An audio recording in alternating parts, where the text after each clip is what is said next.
Mohon perhatian Anda. Pintu teater 1 telah dibuka. Para penonton yang telah memiliki karcis dipersilahkan untuk memasuki ruangan teater.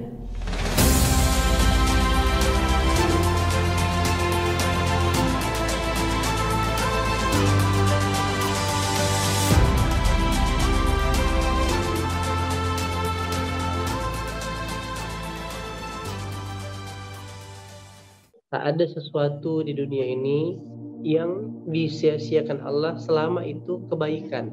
Di surah Hud ayat 29 dan 51, aku tak meminta imbalan kepadamu, imbalanku hanyalah dari Allah. Surah 12 ayat 104, surah Al-Kahfi 94, 95, surah Al-Furqan 57, surah As-Suara 109, 127, 145, 164, 180. Ini semuanya sama, namun diucapkan oleh nabi yang berbeda. Aku tak meminta imbalan kepadamu atas ajakan itu, imbalanku hanyalah dari Tuhanku seluruh alam. Orang-orang yang cerdas, kawan-kawan, selalu menempatkan bayaran balasan yang terbaik itu bukan dari makhluk, melainkan dari Allah. Supaya kita bisa mempraktekkan ayat ini, aku tak minta imbalan kepada engkau, seluruhnya perbuatan baik yang kukerjakan ini balasannya cukup dari Allah. Itulah jawaban orang-orang cerdas.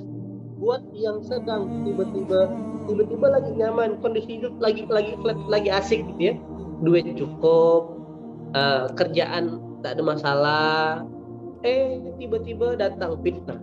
Nah, tiba-tiba datang sesuatu yang tak nyaman gitu ya, membuat kita ikut-ikutan. Maka selama antum on the track dalam kehidupan, kesusahan itu adalah jalan untuk Allah mengeluarkan potensi terbaik dalam kehidupan kita semua. Selama kawan-kawan on the track dalam jalannya Allah, fisabilillah, maka kesusahan yang Allah turunkan adalah jalan terbaik untuk Allah mengeluarkan potensi dalam diri kita, kawan-kawan.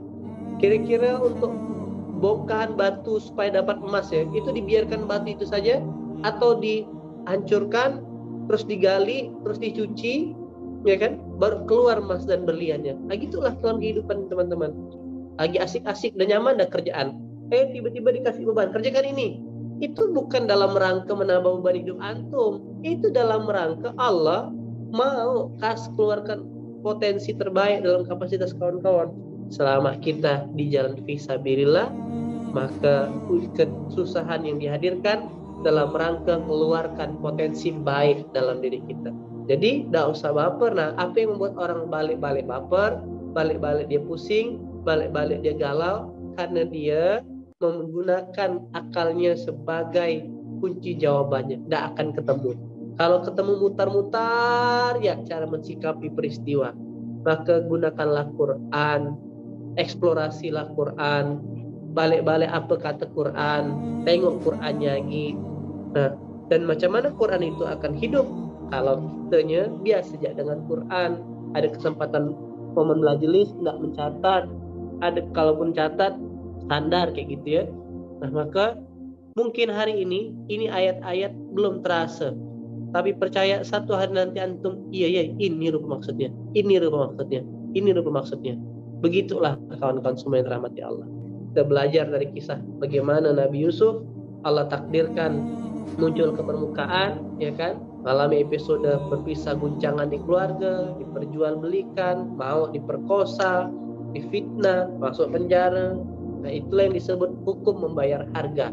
Karena Nabi Yusuf on the track, maka hadiahnya besar. Pertanyaan saya sekarang, kira-kira buat orang yang ingin bertumbuh, dia sebenarnya butuh diuji atau enggak sih kira-kira? Jadi yang butuh ujian kita atau Allah? Maka satu-satunya cara yang bisa kita lakukan menyiapkan ujian adalah terus dekat sampai pegang Quran. Kalau enggak, tadinya harus naik kelas, tadinya harus naik level. Ketika kita tak pakai Quran cara jawab ujiannya, justru malah turun kelas. Begitu dikasih ujian malah marah-marah. malah kesal, malah dongkol, malah kecewa. Itu yang akhirnya membuat kita malah turun kelas, kawan-kawan. Dan ingat, ujian tuh bukan hanya dari luar. Maksudnya bukan hanya tiba-tiba yang gempa, tsunami. Mulai dari hal-hal kecil, dari rumah tangga, dari pekerjaan, dari lingkungan warga. Terus, bagaimana caranya supaya ujiannya under control, terus bergerak? Karena pergerakan itu menghadirkan keberkahan. Itu kawan-kawan. Oke, semoga bisa dipahami, membuat kawan-kawan on the track, tidak gampang galau, tidak gampang baper, karena tetap balik-balik semuanya hanya permainan. Semua cuma apa? Permainan. Tidak usah kecewa, tidak usah terlampau bahagia. Surah Al-Hadid ayat 20. Kasih sesuatu jangan terlampau bahagia, dicabut sesuatu jangan sampai terlalu kecewa. Kayak gitu kawan-kawan. Ketika antum sampai di kondisi kayak gitu itu, ya udah semuanya sama ya. Tinggal apa? Perjalanan menyiapkan kematian. Dan justru ketika kita semakin tenang, semakin sakinah, makin banyak rezeki. Selamat berproses, selamat bayar harganya. Tak ada harga yang dia sia-siakan Allah.